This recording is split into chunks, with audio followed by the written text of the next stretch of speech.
Okay, today we're going to be looking at understanding slope as a linear rate of change in 5 ways, and those 5 ways stem from representing functions in 5 ways: numerical, graphical, symbolically, with a concrete diagram or picture, and verbally in words. Um, so we're going to take 2 situations and create the data for them, and then get into analyzing the function rule, the slope formula, and then we're going to look at a graph of the situations, see how we can show the slope on a graph versus what we did previously on the page before. And then we'll look at verbal and 2 pictures that you could represent, which you may have possibly started the situation with the pictures as well. So we'll take a look at Shauna's data first. At the beginning of the summer, Shauna had $75 in her savings account. She earns $40 each week, helping her grandmother with housework. So what we need to take a look at is the input, time in weeks, the process to go from the time to the amount saved, which is what we'll get from the information. So time in weeks, our 0 is just our y-intercept. It's going to be the point where we start without working at all. So that's going to be 75, and then each week we'll notice that it should go up by $40. And I want you to take a look at this side of the table. We don't always have to count by ones because we want to incorporate more data down here that we'll be able to see on our graph. So take a minute to fill in your process column and see if you get what we get.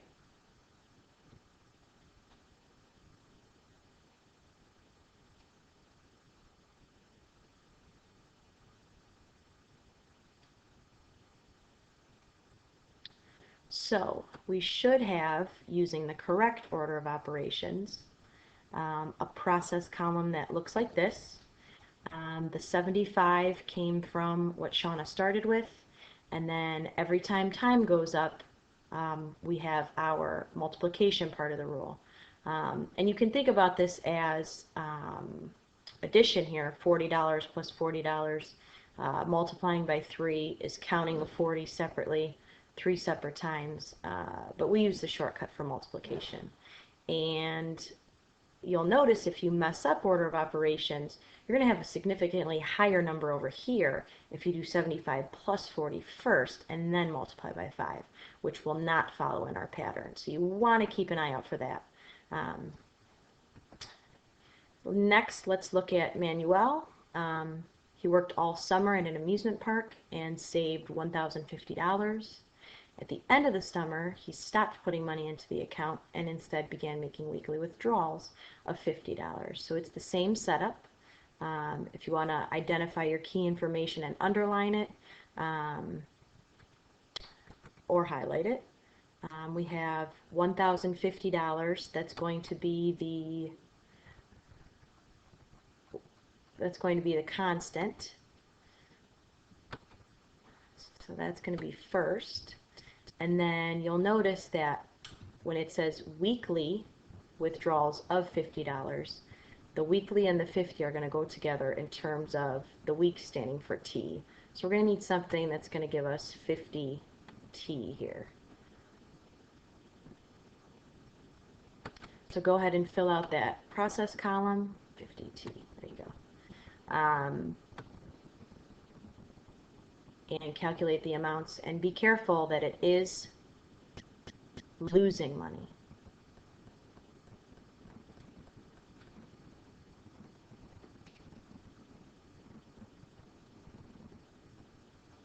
Okay, so we should have something very, very similar to a process starting with $1,050, and then we are subtracting $50 per week. And again, we're jumping the same as we did before just to give us more data and get closer to see where Manuel's spending account will be empty. And we'll also see that on the graph. Again, same order of operations.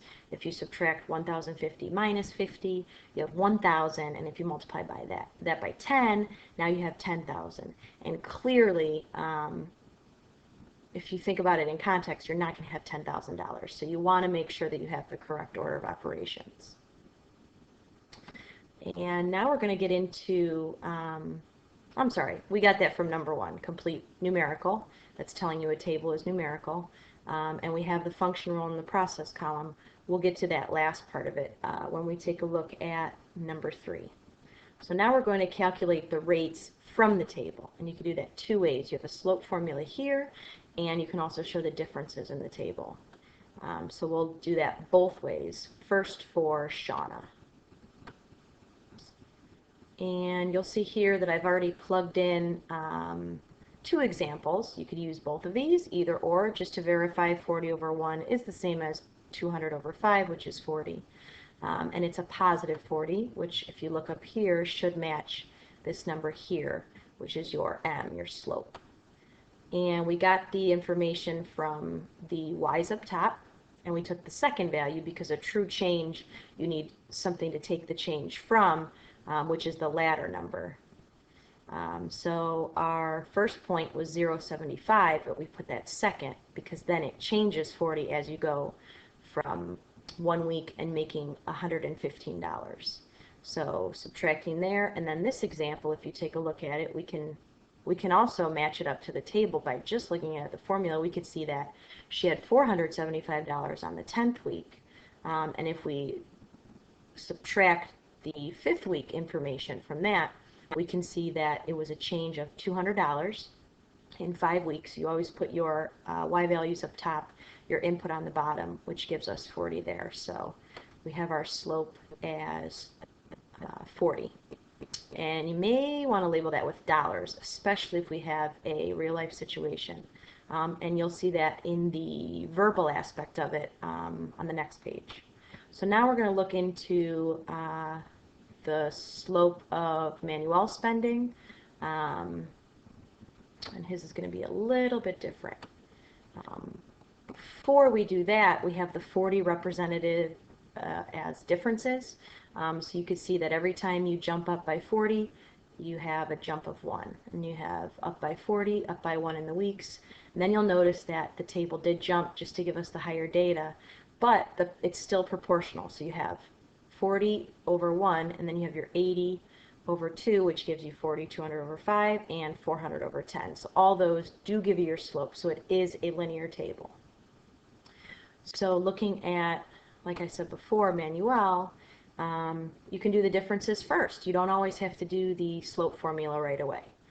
It's essentially the same thing, and we'll look at that when we get down to number 2. So we have decreasing now. We have the 1 weeks. The jumps are the same as Shauna's, but now we have Manuel is decreasing. He's taking $50 out this week, taking $50 out this week, taking $50 out this week. Then you'll notice if it goes by the 2nd week, let's say we didn't ask him how much he took out the 4th week, but we know he had 800 the 5th week. We could see that it's still he's still down $100 in that 2-week jump here. And then we have 250, 500. Same thing. If you're looking at this, you can verify that the slope is going to be negative 50 here by doing the first difference. And here is the slope formula to verify that. Y is up top, x is on the bottom. You have negative 50. Just by chance, we didn't have to simplify the fraction at all because we picked the second 2 points. And then we have another representation or example of how we have the negative 50. And again, you can label it with dollars whenever you're talking about real life data, but we'll see that in the verbal representation. So number 3, what is our algebraic representation? And that's going to be our equation. And from that, we know exactly where to locate the slope.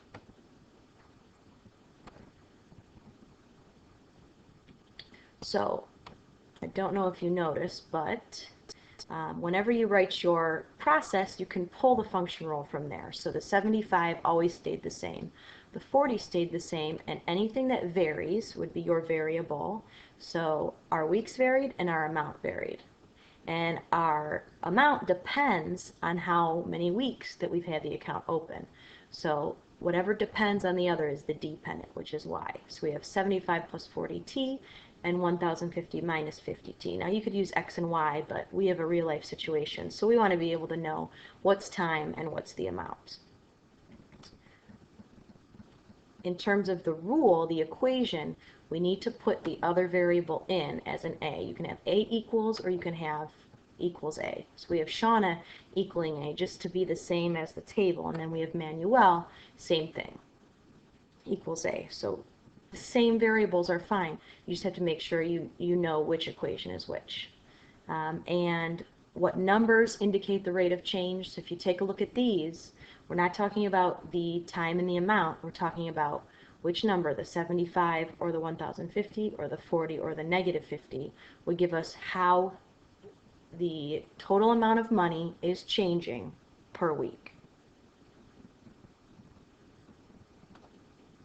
So what you'll notice is per week we're going up by 40, and for Manuel, per week we're going down by 50.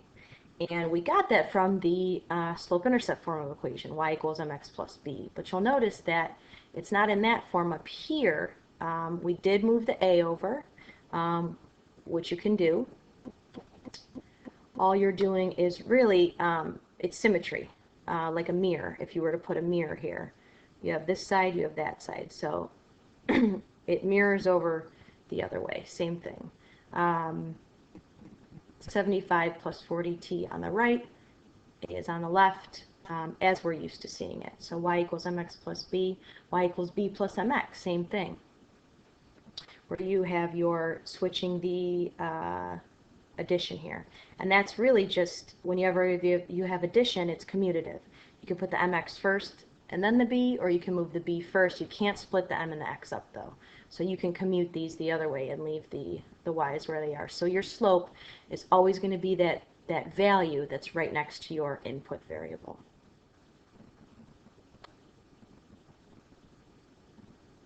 All right, now we have our last representations. We have graphical, and we have getting into the verbal and diagrams. So whenever you have your data and you have to put it on a graph, you can always use a graphing calculator. And for our cases here, if you want to plug the equations into your own graphing calculator, that's great. I don't have one set up, but I do have the graphs for you. And then we're going to be able to show on those graphs the rates of change. So the first one that's here, this is going to be Shauna. And you'll notice that in order to do your graph, it wasn't set up here. You're going to have to figure out how you want to set up your scale and your labels. So you always put your input on the x-axis and your output on the y-axis. And I know it was T and A, but instead of putting time down here, we want to be specific with weeks. And dollars over here is going to be the amount of money, but we want to have it dollars instead of pesos or euros. And time could be anything. We want to make sure it's weeks. And notice, we're not counting just by the numbers in the table. So this doesn't say 1, or it doesn't start 0, 1, 2, 3, 5, and then the next one 10, and then the next one 20. You have to make sure you have the correct spacing. And same thing over here. The reason that we picked going all the way up to 1,000 is because we knew we were going to put both graphs on the same. And rather than going 1 unit for 100, we're going to space it out. So each block is 50, therefore each half block is 25, which makes this first starting point 75 for Shauna. So take a look at this one and make sure you have that. And it should be the same on your graphing calculator. The only thing that is different is that you'll have an extension of it on your graphing calculator, and you'll have to zoom in on just the first quadrant here.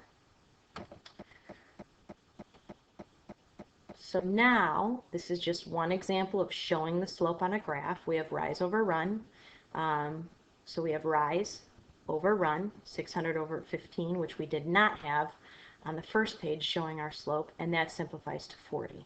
So every time that you change by 15 weeks, you should have a change of $600, whether it's from the 5th week to the 20th week, or from week 0 to the 15th week, it should be $600.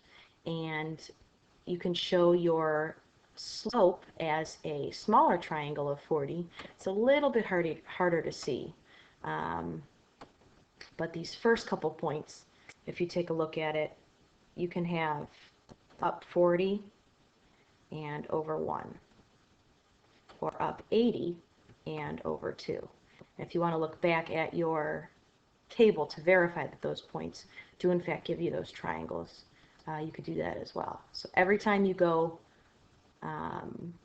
one block here, it is essentially 1. But every time you move a block over here, remember, it's 50. That's how we got the 600 here. Every time we went up 2 blocks, it was 100. So 1, 2, 3, 4, 5, 6. And then to show Manuel, his is 1050, and notice his is decreasing by 50. And it's much easier to see because this graph is set up so nicely here. And you'll notice that this x-intercept is very, very, very important. That's where his account is still going to be without penalty because he's at his 0 balance. And if he chooses to take more out, he'll get charged a fee, and that will be messing with the function a little bit. So he's only going to want to be touching his account for 21 weeks. Although that's not on the table, with a linear pattern, we can make that prediction. So to show the negative 50 in terms of the slope, again, pick any 2 points. We're picking 0, 1050, which is the y-intercept. We're picking the 10th week, and you can see that this part of the triangle is 500, this part is 10. Although we need to indicate the negative because we're going down 500. We're going down 10 blocks, and then we're going over 10 blocks. It's not negative 10 over 10, which is negative 1. Remember, each block is 50. So there's our rise over run, verifying slope on a graph. Very important to be able to show the differences too, where you have an increasing slope and a decreasing slope. And you can kind of see the difference in the steepness, that Manuel's is a lot steeper than Sean is, because if they were the same, she would be up here already by the time the 20th week came. So his is a little bit steeper. And you can see that the intersection point, when we get into systems of equations, think about it for a second. This is where the time and the amount are the same. So in terms of real life data, at around this time, and this is a graph made by hand, so it's a little bit sketched out and not as exact as a graphing calculator, but if you look down, around the 11th week, maybe the 10th, maybe the 12th, maybe a couple days before that, maybe 10 weeks, 5 days, they're going to have the same amount of money, which is going to be around $500. If you want to verify that, all you need to do is do some guess and check and trial and error and see when will they both have $500. And we should be getting the weeks to match up there. Just a little bit of an investigation we can do. Okay, so look back at the problem situations. We want to now get into the verbal representations for the rates, just the rates. We're not going to explain the entire function at this point because we've already taken a look at that. But if you look at just the rates, here's where we pull in the dollars that we were speaking of before. Shauna earns $40 per week, and that earns, it means we're positive. Manuel spends $50 per week. Notice we don't say the word negative in our verbal representation. Okay, we use a synonym that in real life would indicate decreasing something. So he's spending $50 per week. And we have the same, we have dollars here, dollars there, weeks there, weeks there. You cannot put it on a graph if you don't have the same time and the same amount in the same units. We have to change the information a little bit. And lastly, we're going to look at a concrete representation. Again, you could start the function with this instead of the verbal situation on the front.